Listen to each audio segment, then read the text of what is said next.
जानते हैं सर सोनू सूद बिहार क्यों आए थे?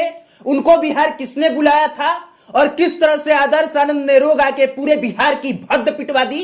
अगर आप जानेंगे तो आपके पैरों तले भले जमीन न खिसके, लेकिन एक बार की सोचने पर मजबूर जरूर हो जाएंगे कि यहां कहानी होती कुछ और है, आपको बताई कुछ और जाती है और आप समझते कुछ और हैं। लेकिन वो सब बताने से पहले नए दर्शकों को अपना परिचय। नमस्कार, मेरा नाम कुमार अभिनव है, आप पब्लिक प्लेटफॉर्म देख रहे हैं। दरअसल सोनू सूद को बिहार मनीष कश्यप ने नहीं बुलाया था, यानी कि मनीष कश्यप के कहने पर सोनू सूद बिहार नहीं आए थे, बल्कि सोनू सूद को बिहार श्री नरेंद्र और विजय लक्ष्मी जी ने बुलाया था। और बुलाया इसलिए था क्योंकि पटना के बापू सभागार में एक फैशन शो का कार्यक्रम था। उस फैशन शो का नाम था the face of Patna season 3, और उसमें लड़के और लड़कियां शिरकत कर रहे थे, जिसमें मुख्य अतिथि के तौर पे सोनू सूद को बुलाया गया था। और सोनू सूद बिहार इसलिए आए थे क्योंकि बिहार में वो एक स्कूल और एक अस्पताल खोलना चाहते हैं। एक ऐसा स्कूल जिसमें गरीब के बच्चे पढ़ सकें, एक ऐसा अस्पताल जिसमें गरीब लोगों का फ्री में इलाज हो सके। सोनू सूद बिहार आ तो गए, पटना के एयरपोर्ट पर उतर भी गए। मनीष कश्यप और वो ऑर्गेनाइजेशन जिसने बुलाया था वो लोग रिसीव भी करने गए, लेकिन सोनू सूद को मनीष कश्यप की गाड़ी शायद ज्यादा पसंद आ गई। वो उस ऑर्गेनाइजेशन की गाड़ी में न बैठ के मनीष कश्यप की पर्सनल गाड़ी में बैठ गए, और यहीं से सारा खेल शुरू हुआ। लेकिन इस खेल को शुरू होने से पहले की पीछे की कहानी पर चलते हैं। सोनू सूद आने वाले थे, मनीष कश्यप ने जम के प्रचार किया कि सोनू सूद आने वाले हैं, और लोगों को लगा कि भीड़ इतनी ज्यादा लगेगी कि पूरा बापू सभागार भर जाएगा। इसलिए उस कार्यक्रम में शामिल होने के लिए टिकट रख दिया गया, और टिकट का प्राइस इतना हाई था कि आम आदमी उसे खरीद ही नहीं सकता। एक टिकट का दाम था 1,500, दूसरी कैटेगरी के टिकट का दाम था 600, और तीसरे कैटेगरी के टिकट का दाम था 300। लेकिन जब वो सब टिकट बिका नहीं तो फिर उसका दाम आधा कर दिया गया, यानी 1,500 का टिकट आप 700 में लेके जाइए, 600 का टिकट 300 में लेके जाइए, और 300 वाला टिकट 150 में जाइए। सोनू सूद पटना के एयरपोर्ट पर उतर चुके थे, मनीष कश्यप अपनी गाड़ी में बैठा के रिसीव कर चुके थे। सोनू सूद लिट्टी चोखा खा रहे थे और बिहार की तरफदारी में 4 शब्द बोल रहे थे। लेकिन उधर सोनू सूद के आने के उपलक्ष्य में बापू सभागार भर ही नहीं रहा था, टिकट बिक ही नहीं रहा था। बहुत लोगों को लगता है कि सोनू सूद आए थे और पूरा हॉल खचाखच भरा था। सर सच तो यह है कि उस हॉल में 5,000 लोग बैठ सकते हैं, लेकिन मुश्किल से 1,000 से 1,500 लोग बैठे होंगे। उसमें भी 300 तकरीबन सिर्फ पत्रकार होंगे, और वो पत्रकार इसलिए आए थे क्योंकि मनीष कश्यप ने सबको इनवाइट किया था। बाकी जैसे ही सोनू सूद मनीष कश्यप की गाड़ी में बैठे, वैसे ही पूरी कहानी पलट गई।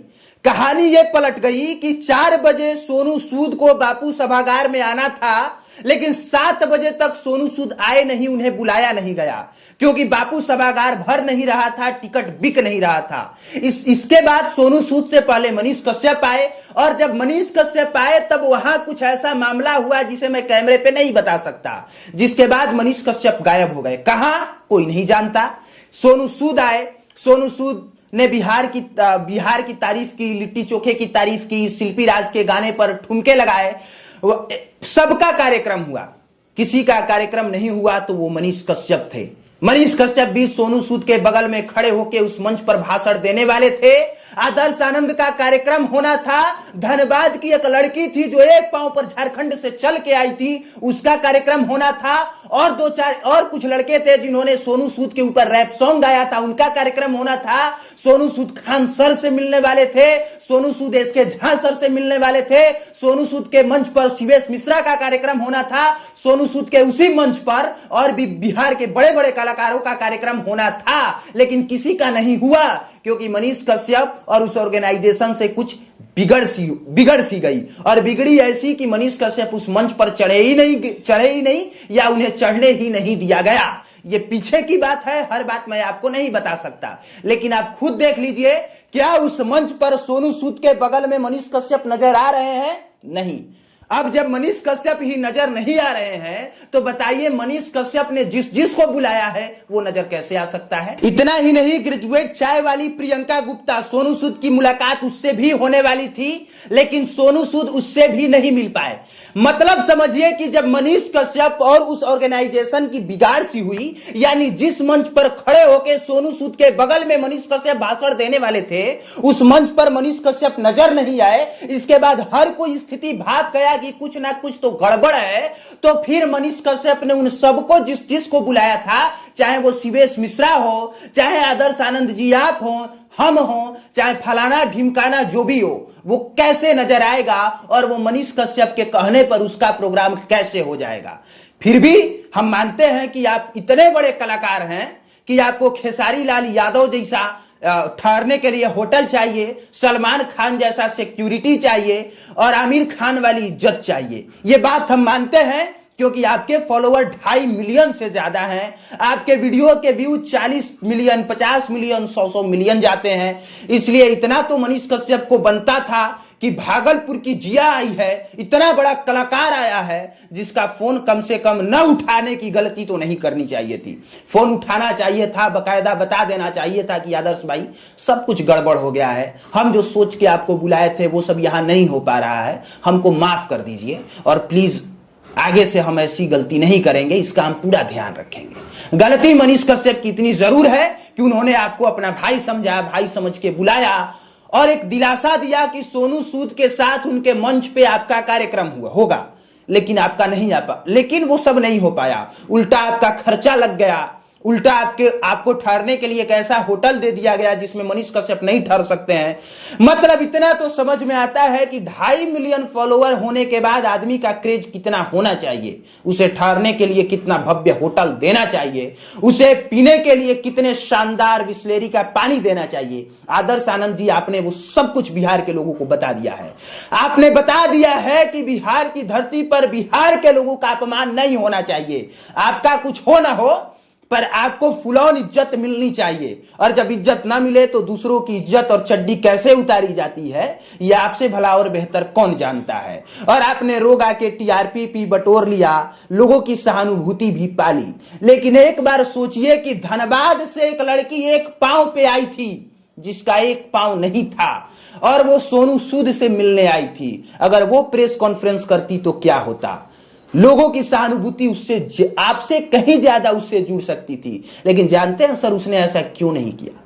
क्योंकि वो जानती थी कि अगर हम ऐसा करेंगे तो इससे बिहार की इज्जत बढ़ेगी नहीं घटेगी।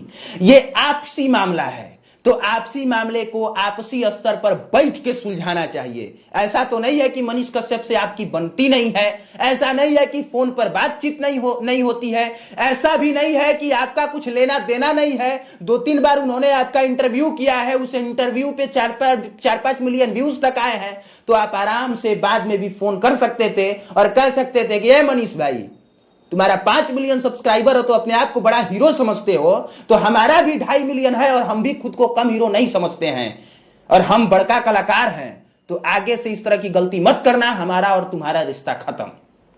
लेकिन जानते हैं आदर्श भाई आपने क्या किया?